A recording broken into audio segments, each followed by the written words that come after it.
यो चाहिँ हामीले बिउको लागि राखेको हो है। यो काँक्रा भयो। Hi guys, welcome to my channel. आज चाहिँ म फेरि यहाँनिर मेरो किचन गार्डनमा छु। सो अहिले चाहिँ first week of the October अनि इट्स अनसेट अफ अटम सुरु भइसकेको छ।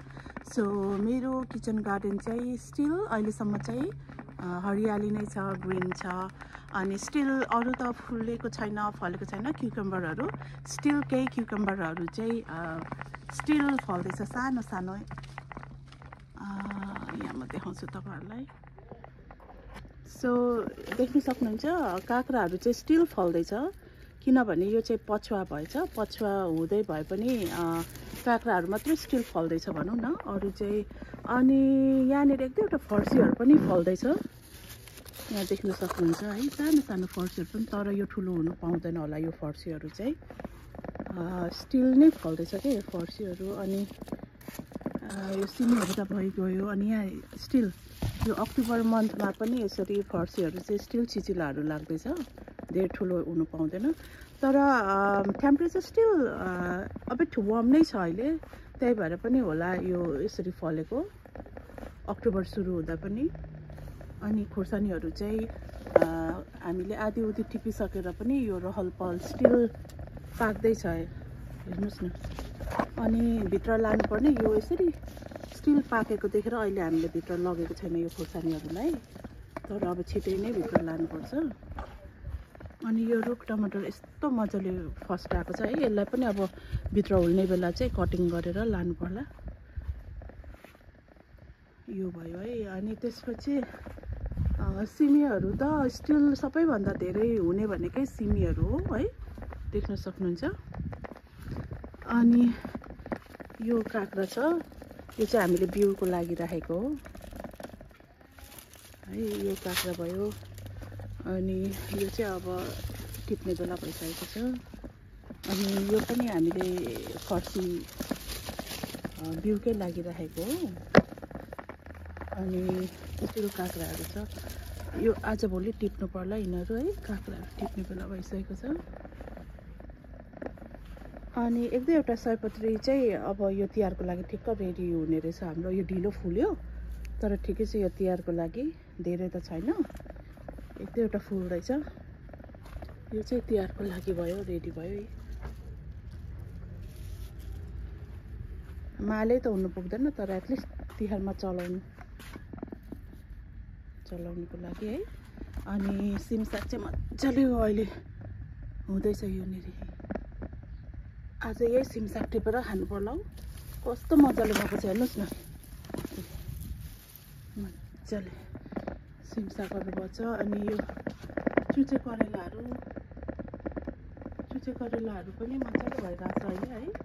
यो चुचे करेला, सिमी यिनीहरू चाहिँ जाडोमा भए पनि फरक नपर्ने रहेछ कि, हुने रहेछ कि यिनीहरू चाहिँ स्टिल कोल्डमा पनि सर्भाइभ, दे क्यान सर्भाइभ। अनि यो सिमी, यो चाहिँ युकेको तितेपाती हेर्नुहोस् न, यत्रो ठुलो भएको छ। यसलाई पनि अब कटिङ गरेर ठिक्कको सानो साइज पारेर नेक्स्ट इयरको लागि ठिक्क रेडी पार्नु पर्ला। यसको बास्नाहरू तितेपातीकै आउँछ, तर नेपालको जस्तो प्युर आउँदैन। यहाँनिर मेरो सयपत्री हेर्नुहोस् न, भर्खर कोपिला लाग्दैछ। तिहारसम्म चाहिँ फुल्छ होला यो पनि।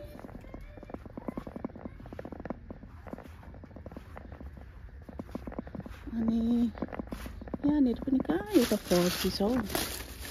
यो फर्सी चाहिँ टिप्ने बेला भएको छ यहाँनिर। कस्तो राम्रो छ हेर्नु न, सेतो खालको फर्सी, क्युट खालको फर्सी छ। यसलाई चाहिँ मलाई काट्नु पनि मन छ क्या यो फर्सी चाहिँ, क्युट के।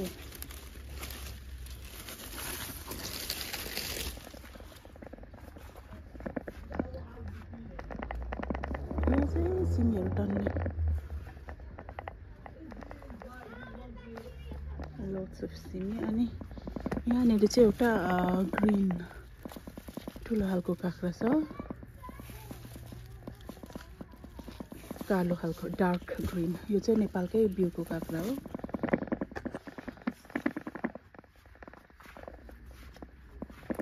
अनि यो सबै बिन्सहरू नै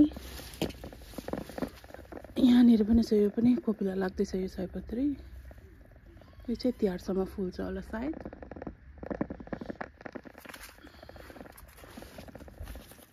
अनि यहाँनिर चाहिँ यस्तो खालको सिमी, हिउँदे सिमी भन्छ। कोही के सिमी भन्छ, हिउँदे सिमी भन्छ नि।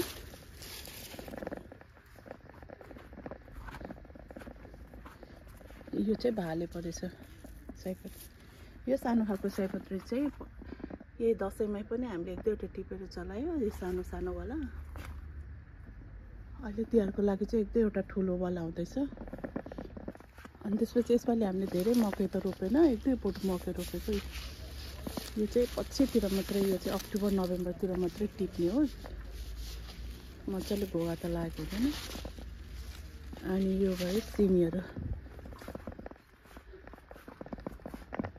अनि इस्कुस चाहिँ यसपालि पनि हामी ढिलो भयो, इस्कुस चाहिँ फलेन हो। यसपालि पनि ढिलो भयो। इस्कुसको मुन्टाहरू चाहिँ खायो एक दुईवटा। इस्कुस चाहिँ फलेन। कहिले फलाउन सक्ने इस्कुस चाहिँ।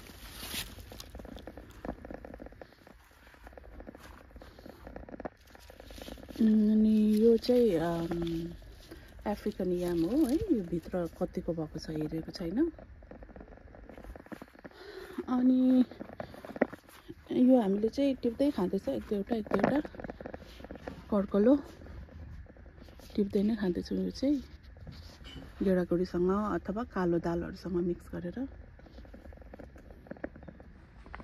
सो गाइस, आजको यो मेरो भिडियो यही एन्ड गर्छु।